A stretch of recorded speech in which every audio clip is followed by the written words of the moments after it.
Dancehall artist Popcaan was well received by fans in Gambia.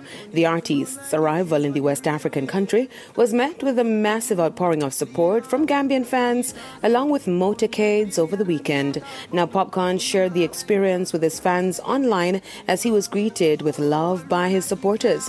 Topping off his king-like arrival, the unruly boss delivered a historic performance to thousands of patrons who gathered at the Popcaan Independence Stadium in Gambia on Saturday night. Following his performance, the Numbers Don't Lie artist thanked the Gambian fans for what he described as a historic night. Popcaan will be launching his album in Ghana later this year. Dancehall Grammy winner Sean Paul and Australian singer-songwriter Sia have gained another accomplishment for their 2016 track, Cheap Thrills.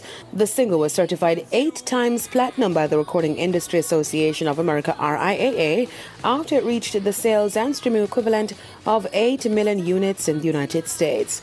Cheap Thrills is featured on Sia's 7th studio album, This Is Acting, and was nominated for Best Pop Duo Group Performance at the 59th Annual Grammy Awards. The official music video was released in February 2016 and has over 1.6 billion views on YouTube. Now, over the weekend, Sean Paul announced the release of 2 Dynamite remixes. The remixes feature British rapper Miss La Familia and Nelson Spin. I'm Deidre Gordon reporting for E! Prime.